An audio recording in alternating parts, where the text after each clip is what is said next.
All right, so I'm going to do a quick little mini lesson on simplifying radicals today.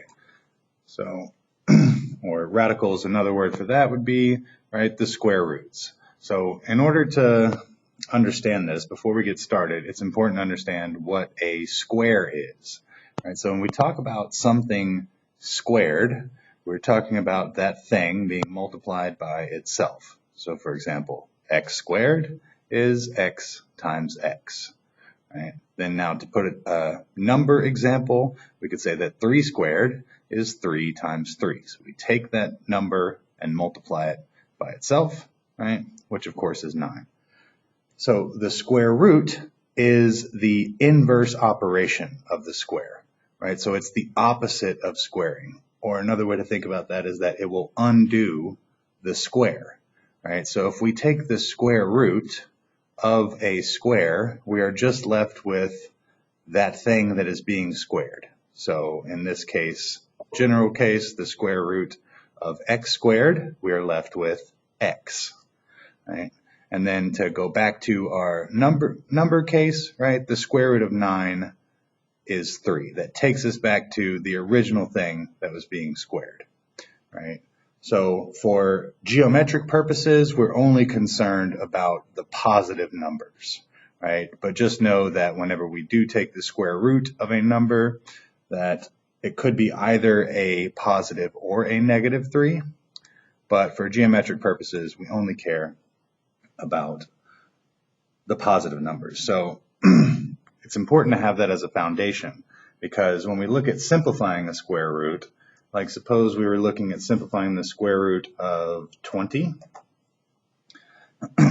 What we're looking for here in order to simplify this is we want to be able to write 20 in its factored form and then see if we can find anything that looks like this, right? A pair of factors. That's going to help us simplify this radical. Right, so we can rewrite the square root of 20, right? We can rewrite that 20 as, let's say, 4 times 5, right? 20 is 4 times 5. We could have rewrote it anyway, right? But the best way to do this is to break it all the way down to its prime factors. Then you can really see what's going on. So I see that we still have a composite number here, that 4 can be broken down even further, right? So we could call this 2 times 2 times 5, right? Now, we do see that we have a pair of factors here underneath the square root, right? So that pair of factors is what we're going to be able to simplify here, right? So because that square root is going to undo this square, right? Another way to see this is we have the square root of, right, this is 2 times itself. So we could write that as 2 squared times 5, right? And the square root has this property that if we have a product inside of the square root, if we're multiplying numbers together, we could treat that as 2 separate square roots being multiplied together. So we could look at this as 2 times this, or 2 squared, the square root of 2 squared times the square root of 5, right? Now, again, we said that these were inverse operations. So the square root is going to cancel out the square, right? Those are going to undo each other, and we're just left with what's inside, right? What's inside is that 2, right? And so we're still multiplying that by the square root of 5. So the simplified form of this would be 2 times the square root of 5. All right, this is how we would simplify this radical expression. All right, let's look at one more example, right? If we're trying to simplify something like the square root of, let's say, 234, right? We want to follow the same process. We want to take this number and rewrite it in its factored form, right? So how to factor 234? I see that the number is even, so I can divide that by 2. 234 divided by 2, that leaves me with 117, right? 117. Okay, let's see. Okay, can 117 be factored? Well, I see that the sum of these digits adds up to 9, which means that this number could be factored by 3 or 9. So I'm just going to go ahead and take it down by 3 because I want to get this all the way to primes so we can see this in its simplest form. All right, there are faster ways to do this, but I'm just going to focus on getting it to prime factorization. All right, so I said I could divide this by 3, so that's 2 times 3, and what we have left is 36. I'm sorry, 39. All right, 3 times 39, that's what gets us to 117. And 39, I see this can also be divided by 3. So if we divide that by 3, then we have 2 times 3 times 3 times 13. All right, now all of these are prime numbers, so we have broken this thing down to its prime factorization.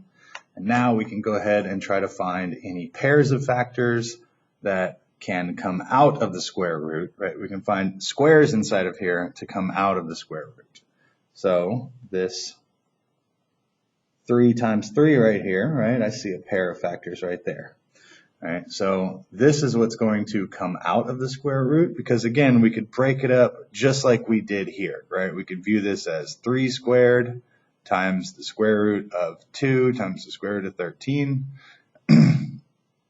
Right, but one way that I like to look at this is I like to find these factors and then this number, right, by itself is going to be able to come out, right? Just that single 3, right? That's going to be able to come out of the square root.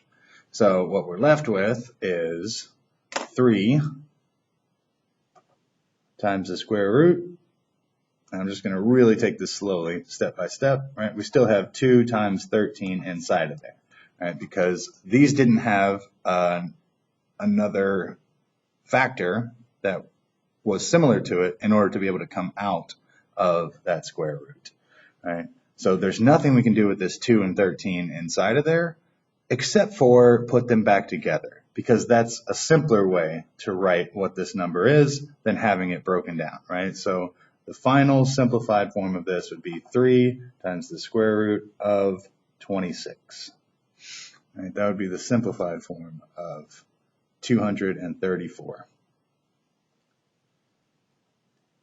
All right, let's do one more example here. All right, so if we look at, let's get a bigger number, like let's say we wanted to look at the square root of 1100, right? 1100. What is the square root of 1100? Okay, so I'm going to show this 2 different ways, the prime way and then kind of the, I guess you could say the shortcut way, right? So again, the idea, we want to break this thing all the way down to its prime factors, right? So I see that I can rewrite this as, this is an even number, so I can factor out a 2. All right, so what does that leave me with? That's 550. 2 times 550. All right, yet again, 550 is still even, so I can write that. Again, I can divide that by 2, so I could write this number as 2 times 2 times, what is that, 250 and 25, that's 275. 275. All right, and then here, 275, that can certainly be factored because I see that it ends in a 5. So I know that I can divide it by 5. All right, so if I do that, then I've got 2 times that 5 that I'm going to divide out, right? And what's left would be 55. Okay, so I see here I have another number that ends in 5, so I can divide that by 5 as well. All right, so what I'm left with is 2 times 5 times that 5 that I just pulled out times 11. And now I have all prime factors here. All right, so I've broken this thing all the way down to its prime factors. Now, where can we see some pairs of factors, right? Well, look, we have a pair of 2's right here, right? We also have a pair of 5's right here, and the 11 doesn't have a partner, right? So again, let's just break this up all the way, right? Because the square root has this property that we can write the product underneath the square root as the product of separate square roots, right? So we can write this as the square root of, this is 2 times 2, we'll call that 2 squared, times the square root of 5 squared times the square root of 11. Right? Now we have two examples here, right, where the square root of a square is being taken, right? And if you remember, when we take the square root of a square, we just get that thing back out, right? So the square root and the square are opposite operations. They cancel each other out. They undo each other. And then we would be left with that 2, right, times that 5. And we still have the square root of 11 here, right? So what is this? 2 times 5 times the square root of 11. Simplify that. Finally, we have 10 times the square root of 11. Right, that would be the final simplified form. Okay, so that's taking it all the way down to prime factors, right? A kind of a shortcut way to do this would be to look for larger squares that are not necessarily prime. Okay, so for example, 1100, right? I could factor this and say that is 11 times 100, right?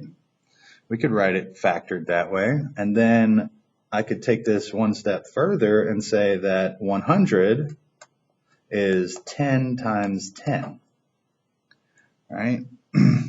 And so now look, I have a pair of factors here inside of my square root, right? So those guys are going to be able to make it out of the square root, right?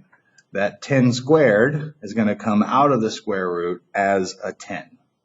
Okay, so then we could take it straight from here to the simplified form where we have 10 times the square root of 11, right? And that's broken all the way down. So if you can find larger squares in there, right? If you can see that, if you know your squares, then that's a kind of a good shortcut. It saved us a whole lot of work here, right?